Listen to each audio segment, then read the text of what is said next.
أعوذ بالله من الشيطان الرجيم. بسم الله الرحمن الرحيم. قل هذه سبيلي أدعو إلى الله على بصيرة أنا ومن اتبعني وسبحان الله وما أنا من المشركين.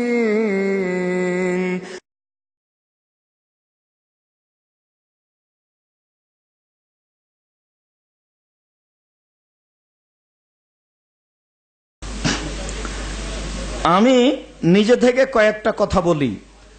রক্ত দিলে সিয়াম নষ্ট হয় না, রক্ত নিলে সিয়াম নষ্ট হয়। ইনহেলাল ব্যবহার করলে শ্বাসকষ্টে সিয়াম নষ্ট হয় না। দিনে স্বপ্নদোষ হলে সিয়াম নষ্ট হয় না।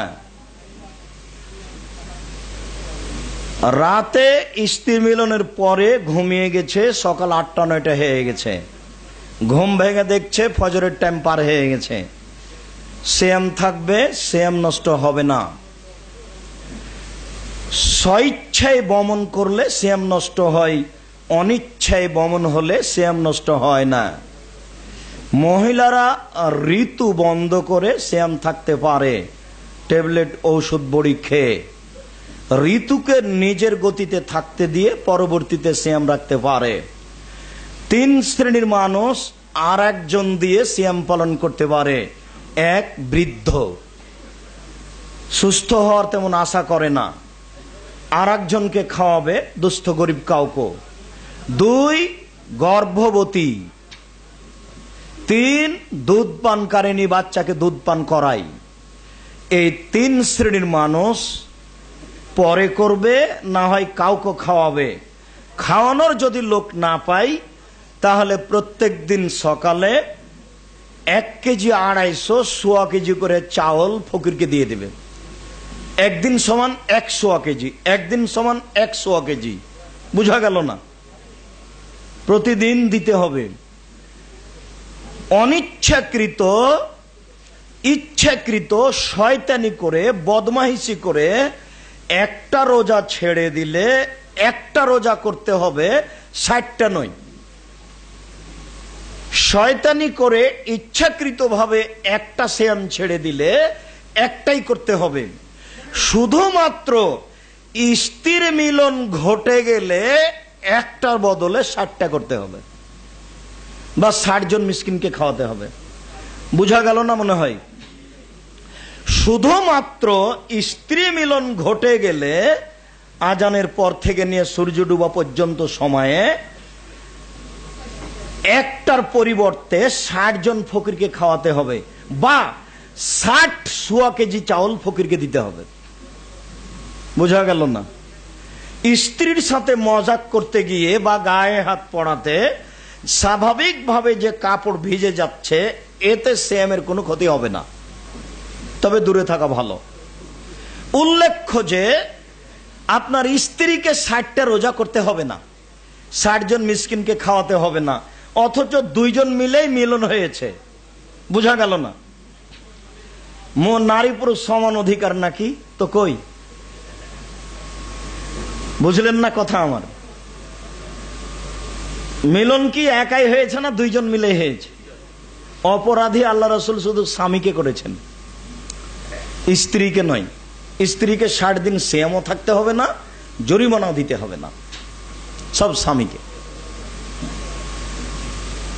পেস্ট, দাঁতের পাউডার, ভিজা ডাল, নরম ডাল, যে কোনো মাধ্যমে দাঁত পরিষ্কার করলে সিয়ামের কোনো ক্ষতি হয় না।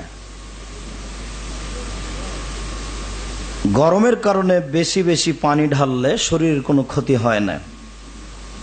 আব্দুল কাদের জেলানী রাহিমাহুল্লাহ কর্তৃক মাতৃগর্ভে 18 পারা কোরআন মুখস্থ করে ফেলেন, এ কথা কতটুকু সত্য? নাউজুবিল্লাহ, এ কথা একেবারেই মিথ্যা। কোনো নবী রাসূলের এরকম ঘটেনি। একদিন একজন ডক্টর, আমি নামটা উল্লেখ করছি না, বগুড়া আপনার এক আলেম মাদ্রাসার, নগর আলেম মাদ্রাসার ফিল্ডে বলছে যে আব্দুল কাদের জেলানির মা ভিক্ষুককে ভিক্ষে দিতে গেলে ভিক্ষুক পুরুষ মানুষ, তার মায়েরও উপরে খারাপ দৃষ্টি দিল। তখন আব্দুল কাদের জেলানি পেট থেকে রাগ করে বের হয়ে ফকিরকে হত্যা করলেন। আচ্ছা, বক্তা যে বক্তৃতা দিচ্ছেন ও কত বড় মূর্খ দেখেন। লোকটা তো তার মায়ের সাথে অন্যায় করেনি, জেনা করেনি। জেনাও যদি করে থাকে তাহলে এই লোকটা যদি বিবাহিত হয় তাহলে তাকে মারা যাবে, আর যদি লোকটা বিবাহিত না হয় ফকিরটা, তাহলে কয় লাঠি? 100 লাঠি। তো আব্দুল কাদের জেলানি পেট থেকে বের হয়ে যে তাকে মেরে দিল, তাহলে তো আব্দুল কাদের জেলানি দুনিয়াতে আসারই সুযোগ পাচ্ছে না, এখন একে মারতে হবে, আব্দুল কাদেরকে মারতে হবে। তার মানে ও জন্মের আগেই মানুষ হত্যার পাপ করেছে। বুঝাতে পারিনি কত বড় মিথ্যে কথা। আর আচ্ছা, ও যে মায়ের পেট থেকে বের হয়ে গেল, তা এখন প্রবেশ করবে কিভাবে গো? আচ্ছা, এইটা বোকা বক্তা একটুকু বুঝে না। ও যে 40 কদম হাঁটছে ঢেল কুলুক নিয়ে, ঢেল নিয়ে পায়ের উপরে পা উঠাচ্ছে, তো তার স্ত্রীকে একটু পর লাগবে না, ঢেল কুলুক ধরা লাগবে না? দেখেছেন ধর্মকে এরা কেমন পাগল পেয়েছে। পবিত্রতা একাই অর্জন করবে, বউকে করা লাগবে না। সব মিথ্যে, এগুলি নগদ মিথ্যে কথা। নাউজুবিল্লাহ পড়তে হবে সবসময়। বর্তমান সমাজে পাথর দ্বারা তৈরি তাসবি দিয়ে তাসবি গণনা করা যাবে কি? জি না, এটা বিদআত। আঙ্গুল ছাড়া তাসবি দানা দিয়ে, পাথর দিয়ে, মেশিন দিয়ে তাসবি গণনা করা যাবে না, তা বিদআত। নিয়ে আসো। রাসূল সাল্লাল্লাহু আলাইহি সাল্লাম আঙ্গুলে তাসবি গণনা করেছেন, ডান হাতের তাসবি গণনা করেছেন, আর বলেছেন আঙ্গুল বিচারের মাঠে কথা বলবে। আসসালামু আলাইকুম ওয়া রাহমাতুল্লাহ। আমার প্রশ্ন হচ্ছে, সতর্কতামূলক 2 মিনিট পরে ইফতার করলে সিয়ামের কি কোনো ক্ষতি হবে? শুকরিয়া, জাযাকুমুল্লাহ খায়ের। অতীব জরুরি জিজ্ঞাসা। 2 মিনিট দেরি করছি সতর্কতামূলক, আমার কি সিয়ামের কোনো ক্ষতি হবে? জি হবে। 3টা হাদিসের বিরোধিতা করা হবে।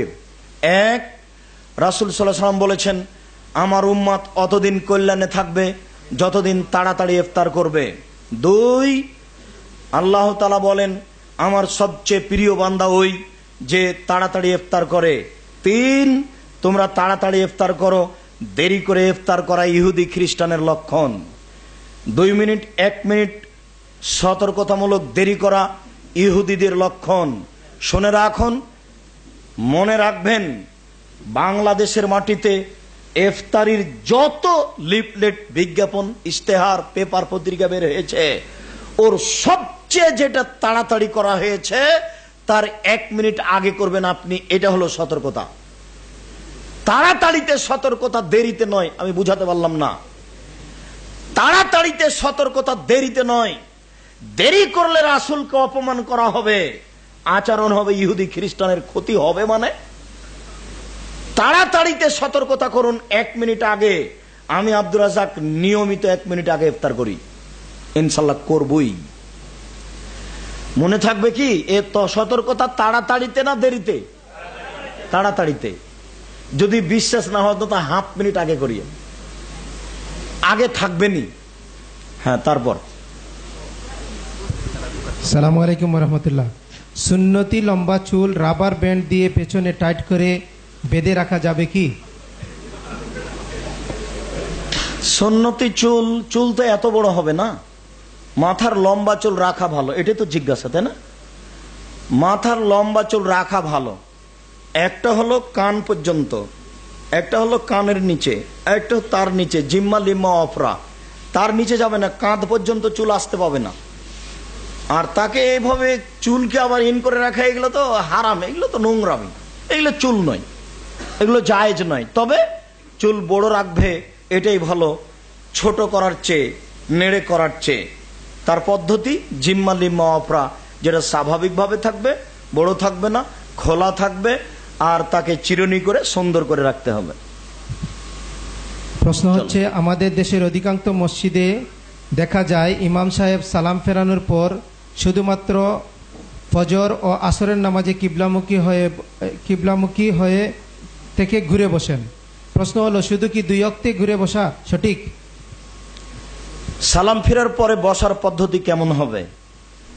ডান দিকে মুখ করে বসবেন, বাম দিকে মুখ করে বসবেন, দুটাই সহিহ হাদিস। ইমাম সাহেব যদি মুক্তাদির সাথে কথা বলা প্রয়োজন মনে করেন তাহলে মুখামুখি বসবেন, এটাই সুন্নাত। মনে থাকবে, ডান দিকেও সহিহ হাদিস, বাম দিকেও সহিহ হাদিস। ইমাম সাহেব যদি মুক্তাদির সাথে কথা বলা প্রয়োজন মনে করেন তাহলে মুখামুখি হবেন, এটাই ঠিক। বলো।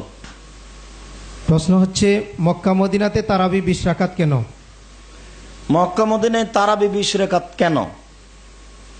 প্রথমত মনে রাখবেন, 20 রাকাত তারাবি আল্লাহর নবী পড়েননি, আল্লাহর নবী 8 রাকাতই পড়েছেন। দ্বিতীয়ত, ওমর রাদিয়াল্লাহু পড়তে বলেছেন বা পড়েছেন কথাটি জাল হাদিস দ্বারা প্রমাণিত, এ মর্মে কোনো। তৃতীয়ত, তারাবি শব্দ হাদিসে নেই, কৌশল দেখানো হচ্ছে। 8 রাকাত হচ্ছে তাহাজ্জুদ আর 20 রাকাত হচ্ছে তারাবি, কথাটি মিথ্যে। তারাবি যদি নাম হয় 8 রাকাত তারাবি, 20 রাকাত তারাবি। তারাবি শব্দ হাদিসে নেই, হাদিস আছে কিয়ামুল লাইল। মক্কা এবং মদিনায় 20 রাকাত হয় কেন? প্রথমত, এই 2টা মসজিদ এখনো তুর্কিদের দখলে। এই 2টা মসজিদের অনেক রং ঢং যা কিছু তৈরি করা আছে তা বর্তমান সরকার পরিবর্তন করতে পারছেন না, করলেই গন্ডগোল বাঁধবে। দ্বিতীয়ত, কিছু না কিছু ঠেকানোর জন্য 2টা ইমাম দিয়ে পড়ানো হয়। এক ইমাম 10 রাকাত পড়ার পরে চলে যান, মানে বলতে চাচ্ছেন যে আপনারা চলে যান। আর একজন ইমাম দিয়ে 10 রাকাত পড়ানো হয়। তৃতীয়ত, শুধুমাত্র এই 2টা মসজিদে হয়, আরব ভূখণ্ডের আর কোনো মসজিদে হয় না।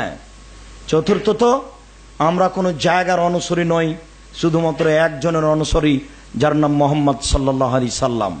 কাবা ঘরের চতুর্দিকে পুতুল বিক্রি হচ্ছে, কাবা ঘরের ভিতরে তাসবিহ বিক্রি হয়, এই জন্য কি সেটা জায়েজ?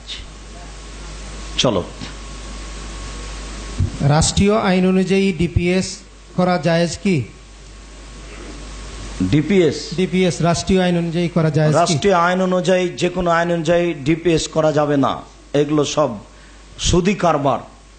এদেশের কোনো এনজিওতে চাকরি হবে না, ডিপিএস করা যাবে না। ব্যাংকের সাথে ব্যবসা করা যাবে না, নিরুপায় হয়ে টাকা রাখতে হবে মাত্র। তারপরে বলো, সব সুদের সাথে জড়িত। আসহাবে কাপে যে কুকুর এর উল্লেখ করা হয়েছে, সেই কুকুর কি বেহেশতি? যদি বেহেশতি হয়, কি বা কোন রূপে তাকে বেহেশতে দেওয়া হবে? আসহাবে কাহাব 7 জন ছিলেন, তারা একটি গর্তে প্রবেশ করেছিলেন। তাদের একজন বাজারে এসেছিল, জিনিস কিনতে গিয়ে আটকা পড়েছিল, বিবরণটি সত্য। সেখানে মসজিদ নির্মাণ করা হয়েছিল, এ কথা সত্য। তাদের সাথে কুকুর গেছিল, এ কথা সত্য। গর্তের উপরে কুকুর পা বিছিয়ে বসেছিল, এ কথা সত্য। তারা গর্তের ভিতরে যখন চলে গেল, তখনকার পর থেকে আর কুকুরের বিবরণ নেই। তাদের সাথে কুকুর জান্নাতে যাবে, কথাটি একবারে নগদ মিথ্যা কথা, কোরআন মাজিদের আয়াতের বিরোধী। কোরআন মাজিদে আল্লাহ তাআলা বলেছেন যে আল্লাহ জাহান্নাম এবং জান্নাতে মানুষ আর জিনকে দিবেন। জাহান্নাম আর জান্নাতে আল্লাহ কাকে দিবেন? মানুষ এবং জিনকে। আল্লাহ জান্নাতে মানুষ এবং জিনকে দিবেন বহুবার বলেছেন, আল্লাহ রাসূলও বলেছেন। অতএব আসহাবে কাহাফের কুকুরটি জান্নাতে যাবে, এই কথাটি একেবারেই মিথ্যা কথা। হাজারো, খুব বেশি মিথ্যা, নগদ মিথ্যা। তার মধ্যে এটা একটা। সাবধান, কখনো বলবেন না, শুনলে তাকে ধমকাবেন, কথাটি কোরআন ও হাদিসের বিরোধী। সিলেটের কিউসেট ইনস্টিটিউটে জাকাতের টাকা দেওয়া যাবে কি? জমিটা অফ করে দেওয়া। জমিটা অক্ষ করা হলেও তা মসজিদ নয়। অক্ষ করা জমিতে জাকাতের টাকা দিবেন, অক্ষের প্রতিষ্ঠানে জাকাতের টাকা দিবেন। শুধুমাত্র যেটা মসজিদের জন্য অক্ষ হয়েছে সেখানে জাকাতের টাকা ব্যবহার হবে না। মসজিদ নির্মাণে জাকাতের টাকা ব্যবহার হবে না।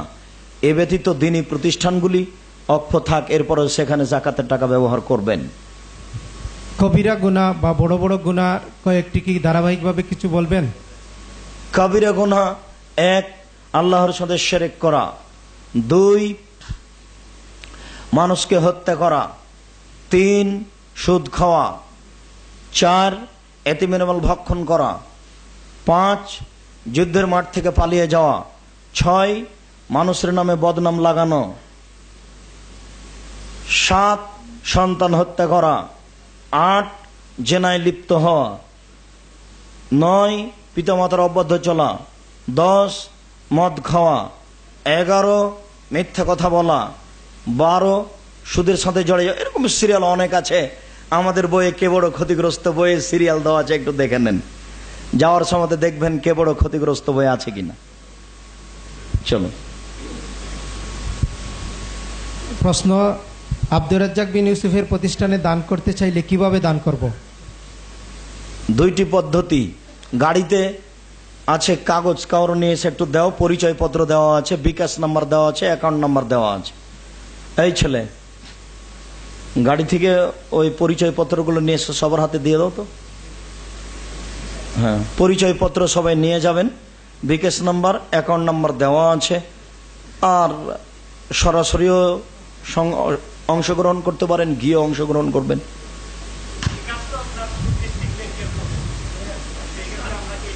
বিকাশে চাকরি করা, বিকাশে নিজে খুলে উপার্জন করা, এটা সত্যই ঠিক নয়। অতীব জরুরি প্রয়োজনে বিকাশ যদি আমরা ব্যবহার করি তখন হয়তো বা নিরুপায়ের ক্ষেত্রে জায়েজ হতে পারে, তবু আমি নিজে থেকে পছন্দ করি না। হয়তো একটা পরিস্থিতির খাতিরে এটা করা হয়েছে মাত্র, তবে আমি বিকাশে চাকরি করা বা বিকাশে ব্যবসা করা বা বিকাশ খোলা নিজে থেকে উপার্জনের জন্য এটা আমি বৈধ মনে করি না। ঠিক এরকমই যে আমার একটা বক্তব্য সিডি কিনবো, তো এই হিন্দুর দোকান থেকে নিব, এ কথার অর্থ এই নয় যে আমি সিডির দোকান দেব। শুক্রিয়া, জাজাকুমুল্লাহ খায়ের। আপনি যে কথাটা বলেছেন আপনার আমি শুক্রিয়া আদায় করি, জাজাকাল্লাহ খায়ের। ব্যাংকিং ব্যবস্থাটাও তাই। সেজদায় বাংলা ভাষায় দোয়া করা যাবে কি? আল্লাহ আকবার বললে দুনিয়াবের সবকিছু বন্ধ হয়ে যায়, সালাম ফিরলে সবকিছু হালাল হয়ে যায়। সালাম ফিরা পর্যন্ত নিজের ভাষা চলবে না, আরবি ভাষা তো চলবে না, ইংরেজি ভাষা তো চলবে না, কোনো ভাষাতেই চলবে না, নিজের ভাষা চলবে না। সলাতের মধ্যে সালাম ফিরার পরে আল্লাহ রাসূল বলেছেন, লা ইয়াসলুহু কালামুন নাস ফিস সলা, সলাতের মধ্যে মানুষের ভাষা জায়েজ নয়, আরবি ভাষাতে বানিয়ে দোয়া করতে পারবে না। সিজদাই ওই মুখস্থ দোয়া বলবে, কিছু না বললে আল্লাহুম্মা ইন্নাকা আফুবুন তুহিব্বুল আফওয়া ফা'ফু আন্নি, হাদিসের সব দোয়াগুলি বলবে, কোরআনের দোয়া পড়বে না। সালামের বৈঠকে কোরআন মাজিদের আয়াতগুলি পড়বে। বলো। আসসালামু আলাইকুম রহমতুল্লাহ। আমার প্রশ্ন হচ্ছে, আমাদের সমাজে দুটি জিনিস লক্ষ্য করা যায়।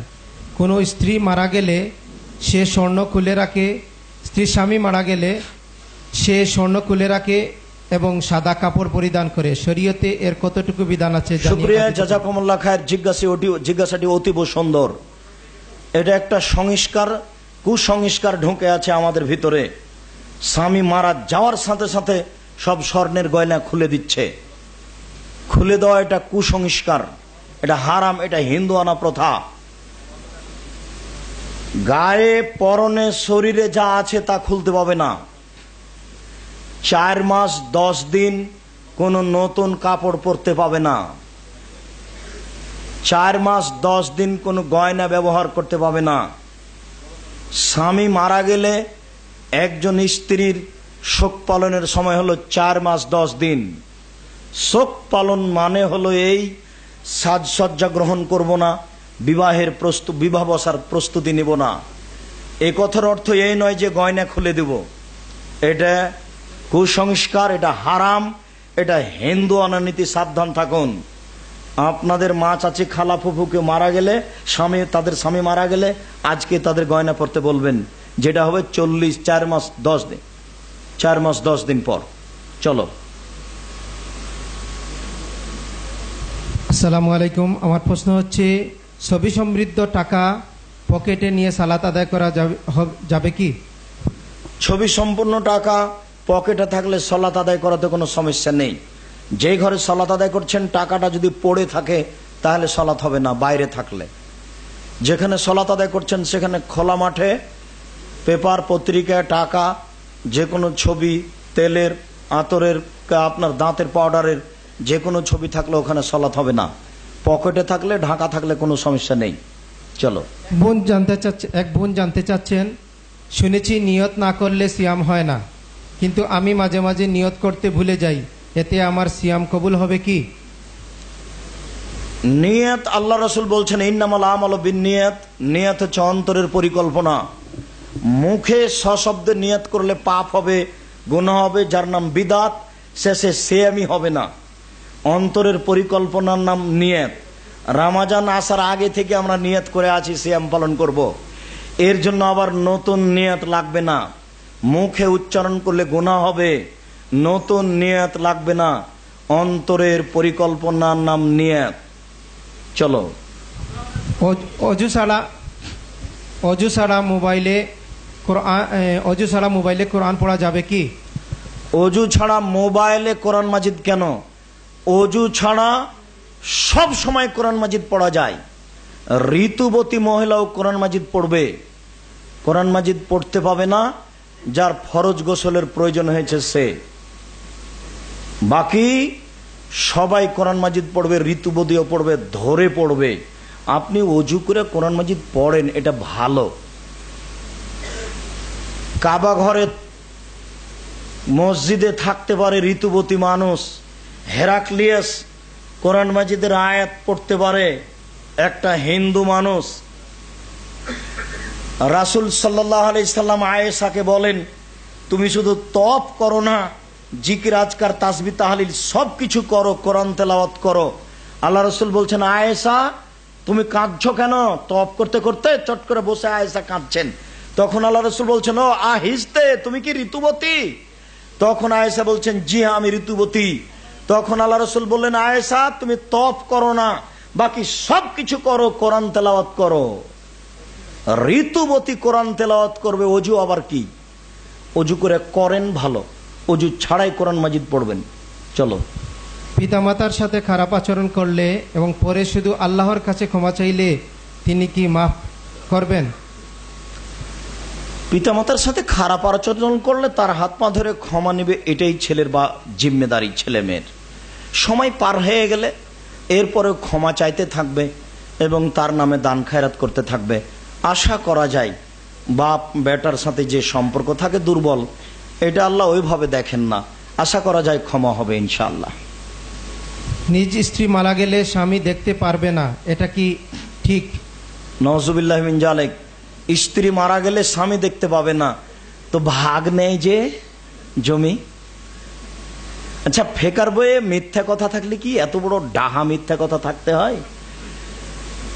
স্ত্রী মারা গেছে, এখন স্বামী তাকে দেখতে পাবে না, এত বড় নিষ্ঠুর ধর্ম হতে পারে? যার সাথে আমি আজ 50 বছর যাবৎ সংসার করে আসলাম, যার অঙ্গ প্রত্যঙ্গ সব আমার হাতে, আর আমি তাকে আজকে দেখতে পাবো না, এর চেয়ে নিষ্ঠুর খারাপ ধর্ম হতে পারে? এরকম ধর্মকে কবর দিতে এসেছি, মনে রাখবেন। আয়েশা রাদিয়াল্লাহু তাআলা আনহা বলেছিলেন, আপনি আগে মারা গেলে আমি গোসল দিব। আল্লাহ রাসূল বলেছিলেন, তুমি আগে মারা গেলে আমি গোসল দিব। একাধিক সহিহ হাদিস, স্বামী স্ত্রীকে গোসল দিবে, স্ত্রী স্বামীকে গোসল দিবে। এত বড় নোংরা ধর্ম ধর্মে ঢোকে কি করে?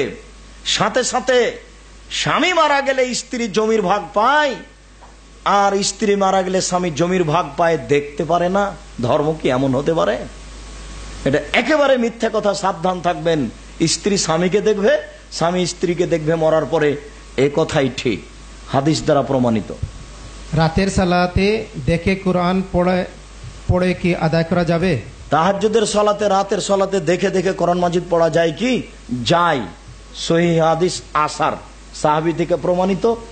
না দেখে পড়ুন, তাহলে বেশি একাগ্রতা আসবে। নিজে যেটুকু জানেন সেটুকুই পড়েন। ওই যে বলে দিলাম, শতবার ইখলাস পড়বেন। চলো। 3 তালাক একসাথে দিলে 1 তালাক হয়, বিস্তারিত বলবেন। 3 তালাক এক বৈঠকে দিলে 1 তালাক হয় বা 3 তালাক হয়। এক বৈঠকে 3 তালাক কেন? 1 লক্ষ বার যদি বলে তোমাকে তালাক দিলাম, এক বৈঠকে কেন? এক ঋতুতে একবার হাইজ হওয়ার পরে আর একবার হাইজ পর্যন্ত, এই মাসের মধ্যে, এই 30 দিনে 30 দিনই যদি বলে তোমাকে 3 লক্ষ তালাক দিলা, 1 তালাকই হবে। কথা বুঝতে পারেননি? এক বৈঠকে কেন 1 তালাকই হবে। তার সময়সীমা কতদিন? 30 দিন। 30 দিন বলাটা ভুল হলো, 1 হাইজ থেকে আর 1 হাইজ মধ্যের পবিত্রতা সময়টা বুঝাতে পারলাম না। তহুর চলাকালীন 1 তহুরে 1 পবিত্রতাই 1 হাইজ থেকে আর 1 হাইজের মধ্যে যত বাড়ি বলুক কয় তালাক হবে? 1 তালাক। 2 তালাক হওয়ার জন্য আর একটা তহুরে যেতে হবে, পরের হাইজ থেকে আর 1 হাইজে। বুঝা গেছে কি? আর একটা তালাক হওয়ার জন্য তার পরের এতে যেতে হবে, ঋতুতে যেতে হবে। আশ্চর্য! 1 বৈঠকে 3 তালাক, আবার হিল্লে দিয়ে বউকে হালাল করছে। ছি ছি ছি ছি ছি ছি। আজকেও ছেলেটা মুসল্লি, কালকে আমার হাত পা জড়িয়ে ধরে বলছে আমাকে একটা কাজ দিবেন। ও বলছে যে আমি আমার স্ত্রীকে 1 বৈঠকে 3 তালাক দিয়েছিলাম। দুঃখজনক কথা, আমি কাহিনী বলি না, এরপরেও বলছি। আমাকে হুজুর বললেন যে তোমাকে হিল্লা দিতে হবে, আর একজনের সাথে বিবাহ দিতে হবে। আমি আমার বন্ধুকে বললাম, দোস্ত তুমি তো আমার বন্ধু, তুমি আমার বউকে যেন কিছু বলো না গো, তুমি ঘরে নিয়ে থাকো।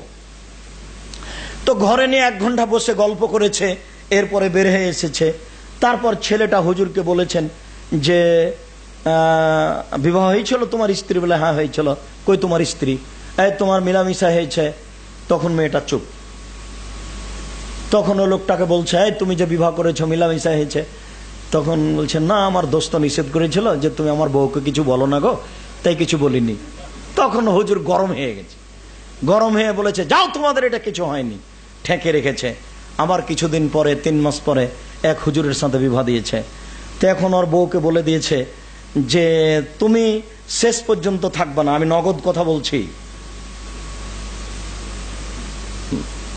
লজ্জা আমার জান বাঁচে না, তবুও আমি বলছি নগদ কথা। স্ত্রীকে বলে দিয়েছে তুমি শেষ পর্যন্ত থাকবে না, মিলন আরম্ভ হলেই তুমি তাড়াহুড়া করে উঠে যাবা। তাই করেছে। তখন লোকটা তাকে, তার স্ত্রীকে অকথ্য ভাষায় গালি দিয়েছে। এরপরেও মিলন এটাকে ধরে নিয়ে বিবাহ দিয়েছে তার সাথে। এ হলো হিল্লা বিবাহ। ধর্ম কি এত বড় পাগল! ছি ছি ছি ছি ছি ছি, নাউজুবিল্লাহ মিন যালিক। 3 মাস পার হওয়া পর্যন্ত ওর সাথে সংসার চলবে, বিবাহ দিতে হবে না। 1 বৈঠকে 1 লক্ষ তালাক দিয়েছে, 1 তালাক। 3 মাস পার যদি হয়ে যায় তাহলে আবার নতুন বিবাহ দিতে হবে। 3 মাস যদি পার না হয় তাহলে বউ এমনিতে ফেরত নেবে, কোনো সমস্যা নেই। তারপরে বলো, হিন্দুদের ঘরে সালাত হবে কি? বুঝিনি? হিন্দুদের ঘরে সালাত হবে যদি মূর্তি না থাকে। হিন্দুদের তৈরি করা বাড়ি ভাড়া নেবেন, থাকবেন, কোনো সমস্যা নেই। বুঝতে পারেননি? তবে তাদের যদি মূর্তি থাকে তাহলে হবে না, আপনারও হবে না, তারও হবে না, কারো মূর্তি থাকলে হবে না। চলো, নামাজে পড়ার সময় আমার অনেক ধরনের খারাপ চিন্তা আসে, কোনো সময় আল্লাহ আসে, আমার কি করা উচিত? নাউজুবিল্লাহ মিন জালেক পড়তে হবে। আল্লাহর ব্যাপারে কোনো খারাপ চিন্তা, কোনো নারীর চিন্তা, খারাপ চিন্তা আসলে নাউজুবিল্লাহ মিন জালেক পড়তে হবে। আর রাতের অন্ধকারে উঠে 2 রাকাত সালাত আদায় করে খুব কান্নাকাটি করতে হবে। শয়তান এরকম মানুষকে খুব বিরক্ত করছে। আর জেনার সাথে একবার জড়িয়ে গেলে, প্রশ্নটা হচ্ছে নামাজের মধ্যে নামাজের মধ্যে শুকরিয়া, জাযাকাল্লাহ খায়ের। সালাতের মধ্যে যদি খারাপ চিন্তা আসে তাহলে বাম দিকে নাউজুবিল্লাহ মিন জালেক বলে এইভাবে বাম দিকে থুথু ফেলবে হালকা, আর একজনের গায়ে যেন না পড়ে, এমনিতেই। সহিহ হাদিস। রাসূল সাল্লাল্লাহু আলাইহি সাল্লাম রমজান মাসে 11 রাকাত ব্যতীত আর কোনো ইবাদত করতেন, বা আমরা কি ইবাদত করতে পারি? 11 রাকাত ব্যতীত রাসূল সাল্লাল্লাহু আলাইহি সাল্লাম আর কোনো ইবাদত করতেন না, এটাই চূড়ান্ত। এটাকে দীর্ঘ সময় আদায় করতেন। তবে আপনার যদি হয়ে গিয়ে থাকে তাহলে তাসবিহ তাহলিল করতে থাকেন, করতে করতে এক পর্যায়ে অজু করে আসেন, অজু করে এসে 2 রাকাত পড়েন। এ হলো অজুর সালাত। বুঝতে পারলেন না? আবার তাসবিহ তাহলিল করেন, অনেকক্ষণ করেন, মনে চাইলে আবার অজু করে আসেন, দিয়ে 2 রাকাত পড়েন। তাহলে সালাতগুলি কার জন্য হচ্ছে? অজুর জন্য। অজুর জন্য 2 রাকাত সালাত আদায় করা যায়। যতবার অজু করবেন ততবার 2 রাকাত সালাত, এইটা করতে পারেন। তাছাড়া এই 20 রাকাতকে বাড়াবো এরকম কোনো বা কম এরকম কোনো সুযোগ নাই, 20 রেখাত পর্যন্ত যাবে এইটা সুযোগ নাই, বাস ওই 8 রেখাতই। এইভাবে কিছু বাড়াতে পারেন, যে অনেকক্ষণ যাবত আছে একটু অজু করে এসে 2 রেখাত সালাত আদায় করি, একটু কান্নাকাটি করি, এই চলো। প্রশ্ন হচ্ছে সেহরি কতটা দেরিতে করা উচিত? সাহারি শেষ করে আজান হবে, আজান হলে সাহারি শেষ। সাহারি থেকে সালাত আরম্ভর সময় হলো 40 থেকে 60 আয়াত পড়া। তাহলে বোঝা যাচ্ছে যে সাহারি আর ওই ফরজ সালাত আরম্ভের মধ্যে 10-12 মিনিট সময় লাগবে। বোঝা গেল কি? ঊর্ধ্বে 15 মিনিট। আজান হলো, সাহারি শেষ, সালাত হবে 10 মিনিট পরে, 12 মিনিট পরে, 15 মিনিট পরে, এরকম এই সময়টা লাগবে প্রায় 60 আয়াত পড়তে। আবার বলি, সাহারি শেষ থেকে নিয়ে সালাত শুরু হওয়া পর্যন্ত সময় হলো 40 থেকে 60 আয়াত কোরআন মাজিদ পড়া। ও তো আর মিনিটের কথা ছিল না যে মিনিটের কথা বলবো। কোরআন মাজিদের আয়াতই পড়া হচ্ছে। এটা আসলেই সৌদি আরবের লোক কোরআন মাজিদ পড়ে, আমরা পড়ি না।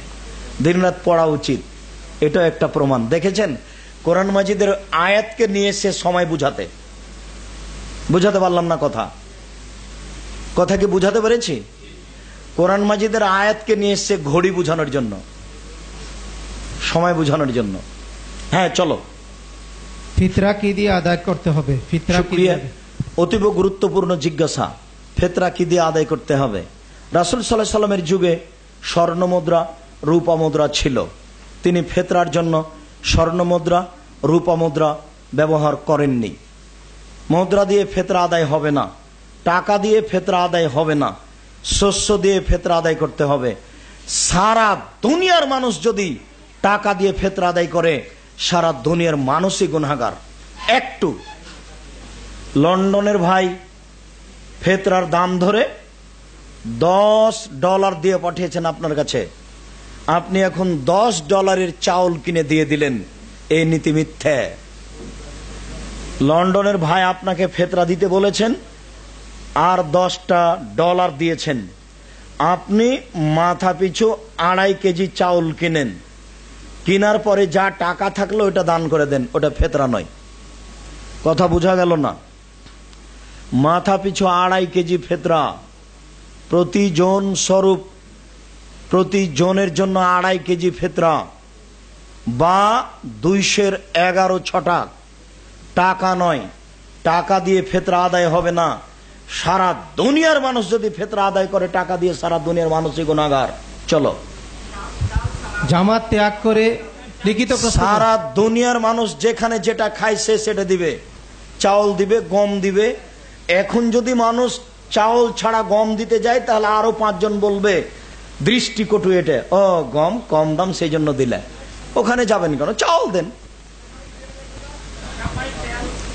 দিতে পারেন, ওইটা একেবারে ক্ষণস্থায়ী হয়। চাউল দেন, এটা সবচেয়ে উত্তম হবে। জামাত ত্যাগ করে একাকী তারাবির সালাত আদায় করা কি জায়েজ? বুঝতে পারিনি।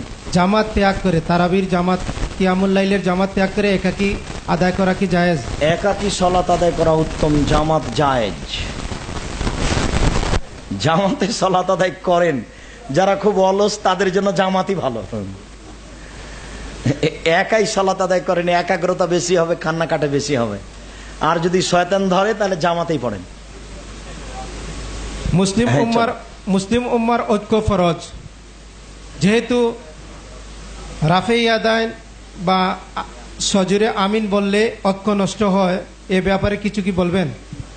মুসলিম উম্মার ঐক্যের দাম আছে। রাফে ইয়াদান বাদ দিয়ে আর আমিন জোরে বাদ দিয়ে মুসলিম উম্মা একত্রিত ঐক্য হয় কি করে? ঐক্য হয় কোরআন এবং সহিহ হাদিসের ভিত্তিতে, নইলে কোনোদিন ঐক্য হবে না। আপনি আর একজন আলেমকে আমার সাথে মিলাতেই পারবেন না কিয়ামত পর্যন্ত। মিলাবেন কি দিয়ে? যখন 2 জনকে একই ফরমাতে ফেলবেন, আমাকেও ফেলবেন, তাকেও ফেলবেন। সহিহ হাদিসে আমি কোনো মাযহাব মানি না, কোনো দল করি না, কোনো সংগঠন করি না, তবে আমার একটা কথা, কোরআন এবং সহিহ হাদিস মানি। এবার আপনি সবাইকে এই ফরমায় ফেলতে পারবেন। অতএব সহিহ হাদিস বাদ দিয়ে ঐক্য বহাল করতে হবে, এই কথাটা ধর্মকে অপমান করা। ইমাম যদি জোরে আমিন না বলে তবু আপনি জোরে বলেন, একবারে মসজিদ কাঁপিয়ে দিবেন, যা হবে তাকবীরে। চলো হাদিস মসজিদ থেকে বের করে দিলে বাড়িতে পড়বো। হাদিস এবং সুন্নাতের মধ্যে পার্থক্য কি? অনেকেই বলেন যে হাদিসে আছে দাঁড়িয়ে প্রস্রাব করার কথা, কিন্তু এটা সুন্নাহ দ্বারা সাব্যস্ত না। হাদিস এবং সুন্নাহর মধ্যে পার্থক্য কি? নাউযুবিল্লাহ মিন যালিক। হাদিস এবং সুন্নাতের মধ্যে কোনো পার্থক্য? সুন্নাহ মানে তো রাসূল সাল্লাল্লাহু আলাইহি সাল্লামের নীতি, সুন্নাত মানে পদ্ধতি, রাসূল সাল্লাল্লাহু আলাইহি সাল্লামের পদ্ধতি। এতটুক বলা যেতে পারে যে কতগুলো হাদিসে ফরজ প্রমাণ হয়, কতগুলো হাদিসে সুন্নাত প্রমাণ হয়। সুন্নাহ মানে তো রাসূলের পদ্ধতি, হাদিস দিয়ে রাসূলের পদ্ধতি। যখন সুন্নাহ হাদিস দিয়ে প্রমাণ হবে তখন সেটা সুন্নাহ, আর যখন হাদিস দিয়ে প্রমাণ হয়নি তখন সেটা বিদআত। অতএব হাদিস আর সুন্নাত একই, দুই নয়। যারা দুই করেছে তারাই ধর্মকে বিকৃত করেছে, তারাই বেদাতি। চলো, সব ধরনের জয়ীফ হাদিস কি বর্জনীয়? ফাজায়েলে আমলের ব্যাপারে এবং আদেশগত ব্যাপারে, যে কোনো ব্যাপারে জয়ীফ হাদিস আমলযোগ্য নয়, কোনো সময়তে নয়। ফারায়েজ হোক আর ফাজায়েল হোক, মানে এই কাজ করলে এত নেকি হয়, এর নাম ফজিলত। আর ফারায়েজ মানে আল্লাহু আকবার বলে সালাত আদায় করতে হবে, সেটা যেটাই হোক কোনো সময় জয়ীফ হাদিস আমলযোগ্য নয়। সব সময় সহিহ হাদিসের প্রতি আমল করতে হবে। আমি তো বিশ্বাসী, 18 বছর থেকে আমি এই হাত দিয়ে ফতোয়া লিখা আসছি, কোনোদিন জয়ীফ হাদিসের আশ্রয় নিতে হয়নি। আপনি যে কোনো সমস্যা পেশ করলে ইনশাআল্লাহ কোরআন এবং সহিহ হাদিস দিয়ে আমরা ফতোয়া দিতে পারবো, কোনো সমস্যা হবে না। কিয়ামত পর্যন্ত কোনোদিন সমস্যা হবে না ইনশাআল্লাহ। আপনাকে সতর্ক করার জন্য, আপনি আর একটা তাফসিরের জন্য ধোকায় না পড়েন, ও এটাও তো হাদিস, তখন এটা খুলতে হবে, ওহো আব্দুর রাজ্জাক সাহেব তো এটা জয়ীফে নিয়ে এসেছেন, অতএব এটা তো চলবে না। আপনাকে বিপদ থেকে বাঁচানোর জন্য এটা দিয়ে রেখেছি। বাথরুমের টয়লেটের পাশাপাশি, বাথরুম এবং টয়লেট পাশাপাশি ওযু ও গোসলের ব্যবস্থা থাকে, এটা কি শুদ্ধ? ওযু আর গোসল, পেশাব পায়খানা সবসময় পৃথক করে রাখা উচিত। আমাদের দেশে সব টয়লেটগুলি গোসল এবং পেশাব পায়খানার অবস্থায় একই জায়গায়। তবে এতটুক সুবিধা আছে যে, বা বাঁচার পথ আছে যে, এইগুলি তো সুন্দর করে পাকা করা, মোজাইক করা, টাইলস করা আছে, তো পানি দেওয়ার সাথে সাথে সেটা ধুয়ে যায়, এই জন্য কোনো সমস্যা হবে না। পৃথক করাই ভালো ছিল, তারপরে কোনো সমস্যা হবে না। পেশাব পায়খানায় বসেছেন তখন দোয়া পড়ে বসবেন, উঠেন তখন দোয়া পড়ে উঠেন, বাস এখন আপনি ফ্রি হয়ে গেছেন। এখন ওখানে ওই নলে বিসমিল্লাহ বলে ওযু করেন, কোনো সমস্যা নেই। ঢোকার সময়তে বিসমিল্লাহ বলে ঢুকলে তো আর তাহলে আপনি পেশাব পায়খানা করলেন, সব তো কেটে গেছে, কোনো সমস্যা না। আপনি ওখানে বিসমিল্লাহ বলে ওযু করেন, যেহেতু এসব টয়লেট পরিষ্কার থাকে। তবে আপনাকে বলছি, আপনার এরকম টয়লেট খুব পরিষ্কার থাকে যেন। চলো, মহিলাদের নামাজে কি একামত আছে? জি, মহিলাদেরকেও সালাত আদায় করতে হবে একামত দিয়ে, বাইহাকি সহিহ হাদিস। সম্মানিত উপস্থিতি, আমরা এবার শেষ পর্যায়ে চলে আসছি। আমাদের সময়ের স্বল্পতার জন্য আপনাদের অনেক প্রশ্নের জবাব দিতে পারিনি, আমরা এ ব্যাপারে দুঃখ প্রকাশ করছি এবং আগামী প্রোগ্রামে আপনাদের আহ্বান জানাচ্ছি। আমরা সর্বশেষ প্রশ্ন শেখের কাছ থেকে জানতে চাব যে, আমাদের মসজিদে ফজর এবং আসরের সালাত অনেক দেরি করে পড়ে, এখন ঘরে কি একা পড়ব? রাসূল সাল্লাল্লাহু আলাইহি সাল্লাম বলেছেন, বুখারী মুসলিমের হাদিস, যে মানুষ যখন সালাতের সময়কে মেরে ফেলবে, ঠিক মতো সালাত আদায় করবে না, তখন তোমরা কি করবে? সাহাবীগণ বললেন, বলেন কি করব? তখন রাসূল সাল্লাল্লাহু আলাইহি সাল্লাম বললেন, তোমরা নির্ধারিত সময়ে সালাত আদায় করে নিও, তারপরে পরিস্থিতি অনুযায়ী জামাতে যাও। ফজরের এবং আসরের সালাত আপনাদেরকে নির্ধারিত সময়ে পড়তে হবে, এত দেরি করে ফজর এবং আসর পড়া যাবে না, ওটা কোনো সময়ই নয়। আসরের সালাত আদায় করুন এখন 3:45, আজান দেন 3:30, 3:45, 4টার বেশি পার হওয়া যাবে না। ফজরের সালাত আদায় করুন 4:10, 4:15, আজান দেন 3:50, 3:55, কিন্তু এর চেয়ে বেশি দূরে যাওয়া যাবে না। আপনাদেরকে এই সময়ে বাড়িতে সালাত আদায় করে নিতে হবে। মসজিদে গিয়ে তাদের সাথে সালাত আদায় করা জরুরি নয়, এটাই সুন্নাত। শুকরিয়া, জাযাকুমুল্লাহ খায়ের। আপনারা সবাই এসেছেন, আপনাদের শুকরিয়া আদায় করে আল্লাহ তুমি আমাদেরকে দিনের উপরে রাখো, হকের উপরে রাখো।